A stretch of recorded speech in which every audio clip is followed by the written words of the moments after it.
Welcome to GenAI Research Insight Hub channel. Let's deep dive. Today we're going to be looking at how teams of AI agents can work together Oh, to cool. solve problems. Like a Kind of like a superpowered think tank. yeah, that's a great way to put it. This idea of multi-agent collaboration. Multi-agent collaboration. Or MAC is gaining traction because we're realizing that even the most advanced AI working alone can hit a wall when things get really complex. Makes sense. So what are we diving into today?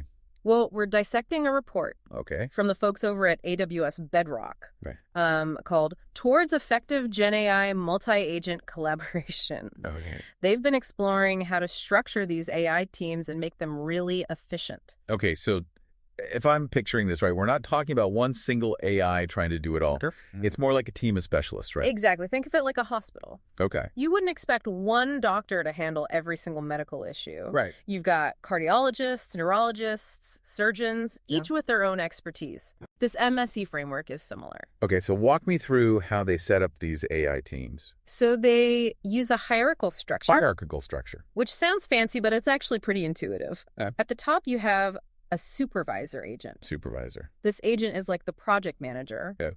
understanding the big picture goal and then breaking it down into smaller tasks. Gotcha. So the supervisor is delegating to whom? To the specialist agents, Specialist agents. each of whom has a specific area of expertise. Uh-huh. So let's say the goal is to plan a trip. Okay.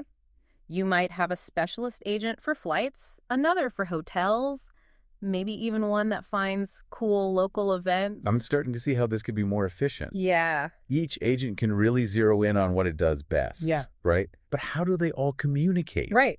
I mean, are we talking AI emails flying back and forth? It's more streamlined than that. Okay. They use a system called message passing, Message passing. where agents send direct messages. And it can be synchronous, meaning an agent waits for a reply before moving on, Okay. or asynchronous, where they continue working while waiting. Okay, that's starting to make sense. But how do you even know if this whole system is working? Yeah. Evaluating one AI seems tricky enough, but a whole team of them. That's a challenge the researchers tackled head on. Okay. They developed a method called assertion-based benchmarking. Assertion-based benchmarking.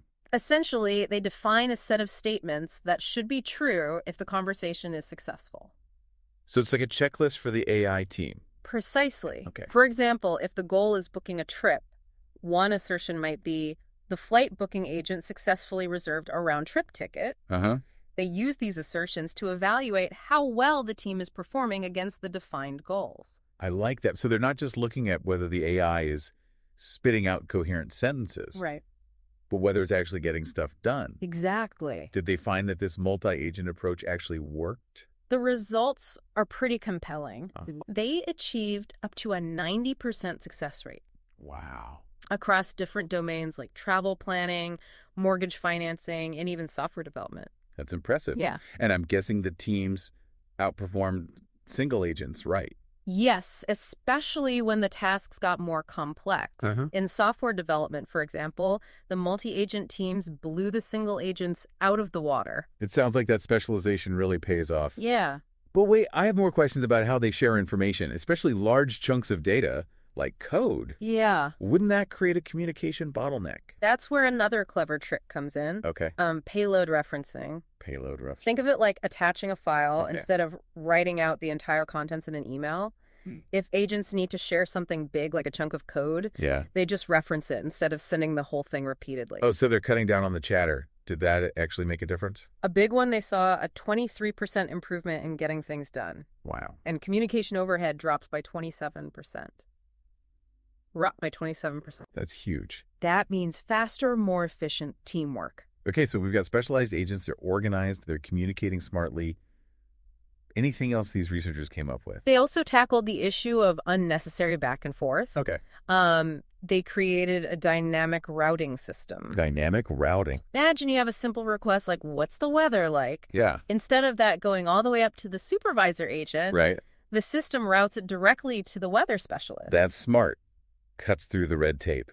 But with all this automation, Yeah. how do we know that the AI's idea of success matches up with what humans would consider successful? That's a crucial point. And they didn't just assume that AI was always right. Okay. They had human experts review transcripts of the AI conversations, totally blind to the predefined goals, and judge whether things went well. So a reality check from humans, what did they find? The human and AI judgments lined up over 85% of the time. Wow. Pretty reassuring that they're on the same page. That's good to hear. But hold on, earlier we talked about different types of AI models. Yes, Did they find that some worked better than others for this team setup?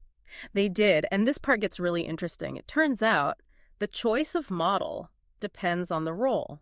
For supervisor agents who need to be good at delegating and understanding the big picture, Yeah. larger language models, the ones that can process tons of text, performed best. Makes sense. You want a supervisor who's got a good grasp of the overall plan. Right. What about the specialist agents? For them, the ideal model varied depending on the task. Okay, Sometimes a smaller, more specialized model was actually more efficient. interesting. It's like choosing the right tool for the job. This is giving me a whole new perspective on how we might design AI systems in the future. Yeah. It's not just about building one super intelligent AI, Right. but about creating a well-coordinated team where each member brings something unique to the table. Exactly. And this research is showing us that it's a viable path forward. They even ran experiments specifically focusing on that payload referencing we talked about, Ugh. particularly for software development. Oh, I remember that swapping out full code blocks for references, did it actually make a difference in that context? The results were really striking in the software development scenarios. Using payload referencing boosted their success rate by 23% Wow. and made communication 27% more efficient. So it's not just a theoretical improvement, it has real-world impact. Absolutely. It's a testament to how well-designed communication can make these multi-agent systems really sing. But the researchers are honest about the fact that there's still room for improvement. Where do they see the next steps for this kind of research? What are they still trying to figure out? One big focus is on reducing delays, especially in situations where speed is critical. Uh-huh. Imagine a system that needs to respond in real time, like for financial trading or autonomous driving. Yeah, high stakes. They're looking at ways to make the coordination between agents even smoother. So fine-tuning the flow so there's no lag time makes sense. Anything else on their to-do list? They also want to make their benchmarking process more efficient right now, setting up those assertions. Right. To evaluate the system takes quite a bit of manual effort. They're exploring ways to automate that, which would speed up research and development. That makes sense. Faster iteration means faster progress. Yeah. So to bring this back to our listener, what's the big takeaway here? Why should they care about AI teams? This research shows us that the future of AI might not be about building one single all-powerful entity. Instead, it might be about collaboration, specialization, and designing systems where different AI agents work together, Yeah. each playing to their strengths. It's a different way of thinking about intelligence, both artificial and our own. That's a great point. I'm already thinking about how this could apply in different fields. Yeah. In healthcare, imagine AI agents specializing in diagnosis, treatment planning, and patient communication, Right. all working together to provide the best possible care. Exactly. And in finance, you could have agents for risk assessment, portfolio management, and fraud detection collaborating to make smarter investment decisions. The possibilities are pretty much endless. I'm definitely feeling inspired by the potential here. This has been a fascinating deep dive. I agree. It's exciting to see these kinds of advancements in AI, and I'm curious to see where this research leads us in the years to come. Me too. But for now, well, let's wrap things up. Okay. Big thanks to you, the listener, for joining us on this deep dive into the world of multi-agent collaboration. Yeah.